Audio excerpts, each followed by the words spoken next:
Welcome to Baruch Menache's podcast. This is a space for rigorous exploration of human development, psychology, and social interactivity. Each episode examines the underlying structures of thought, behavior, and interaction, offering insights drawn from education, research, and philosophical reflection. Here we engage deeply with ideas, question assumptions, and illuminate the patterns that shape both individual growth and collective experience. Join me as we unpack complex concepts and translate them into understanding, perspective, and meaningful dialogue. The understanding of power, other than a informative or universal definition, can be facilitated better by understanding the difference of two psychological parameters. One is the permeability, availability of psychological happenstance, as it were, as would a child without direction or definition, without the occasion of disturbance, other than in the availability of their creationist mobility. As well, there is another parameter, which is the availability of interactiveness that would behold itself away from psychological happenstance by way of defining itself in an interactive bubble. It is similar to a relationship experience external to the being, to an object orientation, but in this way it is the psychological foundation itself of that phenomenon. It arises by allowance to interactively interpose within its parameters without direct interaction of the permeability of psyche. It is not even a relationship to oneself, it is relatability within itself and away from. In what way that relatability references to what is beyond it. In this way, we understand how it is only available in the latter occasion of psychological experience. For example, if one would want to wield to power in terms of their psychological endeavor, there are two ways to approach it. One is through the commitment and acceptance of direction, which is another conversation of its own, and arguably not wielding power in a sense of setting the stage of authoritative position in whatever occasion one takes heed of. If one is committed, it is narrow to that framework, and it's not a directional course. It is not a captain navigating a vessel. It's a ray of light directing to a source. It is not a third-party authoritative position on the preambles of whatever course the ship must deal with. And in that way, power can only be found in the interactiveness of psyche happenstance that is away from its permeability, as it were. And this way, power can wield, in a sense, by becoming a pseudo superego position, so that in whatever one's dealings, there is this reference back to this interactive pocket that would allow for not only dissemination, but authoritative roles in whatever the psyche takes on external to that interactive pocket. Power is not necessarily a superego in itself, though related as such, because the superego approaches the being in a form of interactiveness, but also in its encapsulation of what is beyond it. The superego is thus a reference to the ego, and there is a relatability of the superego to the ego and to the regular happenstance of the psyche. You cannot have a superego that is of its own kind that has no reference, because it is in some way the child or the recreation of a forbearing entity onto which the psyche is in current dealings. However, power in this sense utilizes the interactive base as noted, but goes in a different direction of purposely wielding itself in that interactiveness for the specificness of power itself. There's no purpose of the interactiveness other than the gain of power, and thus the characteristic of power to be almost isolated, as though it only knows itself. It doesn't know sociality or in what way it affects further process, because it is already founded in an interactiveness of psyche. As well, doesn't even know itself, because the entire creation of that interactiveness is for the purpose of power. An example of this would be an adage, for example, of a religious adage, let's say for the golden rule or something of the sort, which wields power because it's both interactive away from the happenings of a generation or process, but it's more so it's specific in itself to an authoritative role without so much as reflection on what is beyond it. It is specifically to pocket in it of itself for its purpose of itself. Thus, it doesn't understand itself or in what way it references to others. Thus, the creation of power is the wary situation that one might be afraid of, and that it is the questionable approach that led to the wielding of this interactiveness that pulled itself to a power authoritative position.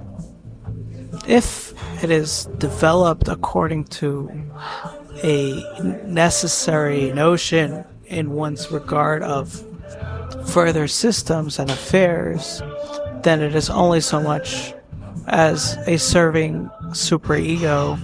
Not that it is a superego, but it is quite similar in that it is both in reference to broader systems in its isolation for the purposeful authoritative position, power being a specific authoritative role, such as captain of vessel, and superego is a authoritative position of being an emblem of what is beyond it. Yet to have it be too developed as a authoritative position based on what has been relevant prior to itself is not going to serve well in its authoritative role, because it has the sentiment of it being a superego, and it thus way causes the ideation and relatability of its reference points so that it weakens its power structure. It is not a power formation if it is not a isolated reference of itself, almost as if it couldn't understand or concern itself with what is beyond it.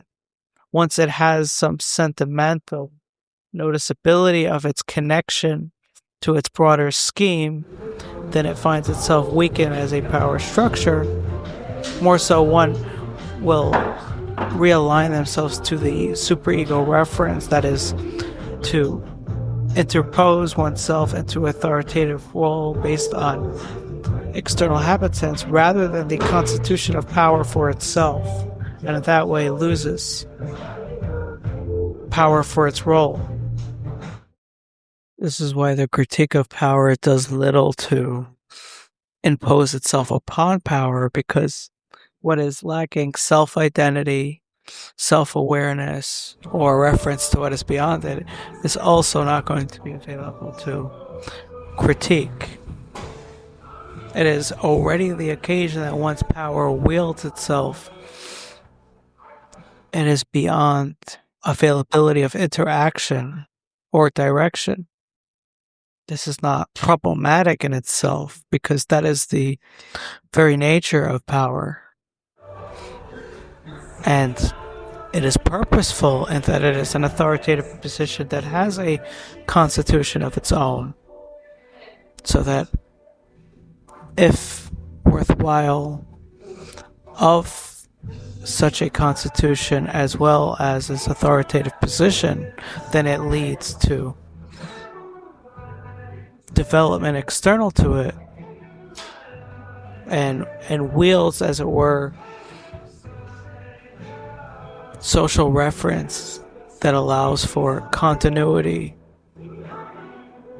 That is for example, the adage of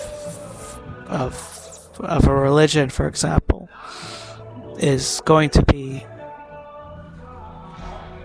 a purposeful authoritative role, being both a well-adjusted constitution of itself as well being separate and authoritative as an interactive system. What power doesn't do is direct in and of itself into its dependence, because it doesn't have a relation to dependency, so that it is upon the external forms to decide in what way they choose dependency or not so, despite the consequence of authoritative position. The mitigation of power is thus either through authoritative conflict or to accept the constitution of that authoritative role, since there is no change in its structure. It stands by time or social reference, so that once it is learned in one way or another, it can be controlled by way of offering sentiment according to that authoritative constitution, and thus one is free both as a society and as an individual from its authority. It is no different than a structure that one must walk around instead of walking through, being that it is simply an infrastructural impediment to their process of being, but doesn't cause disturbance, since there is no direct sociality or relatability to the individual.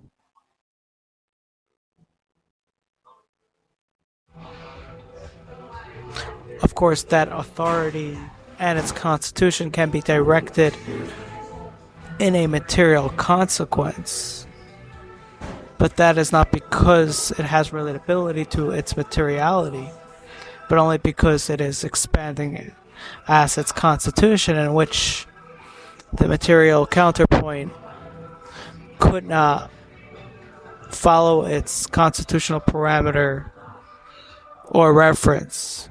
We offer it a semblance of relatability, as though an authoritative position is somehow oppressing as an intention of being, but there is no intention or reference of selfhood in the power structure, so that it is merely a projection of sorts to gain understanding, which in realization finally is not necessary in its dynamic duo, but rather in itself, in what way materiality could have aligned itself with that constitution, or in what way it was deviating from that authoritative direction purpose, which is not necessarily to blame, only to understand as a way of truth rather than projection of sorts.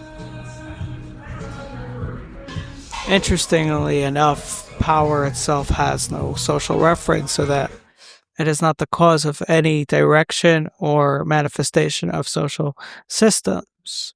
Although we can identify historical precedents of power structures being the change of generation or society, it is rather the society itself in response to a ad hoc structure of non-social reference for which such change took place. It was merely the impediment of non-sociality such that we are applying causation in its wrong parameter.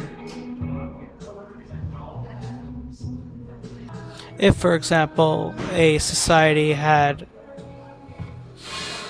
no projection of their incumbent experience with the authoritative position to realize in and of itself was only in response to what has no sociality, then it would not have caused a change in the society, so that the change occurred only because of a projection. That's its first point. Free audio post-production by alphonic.com.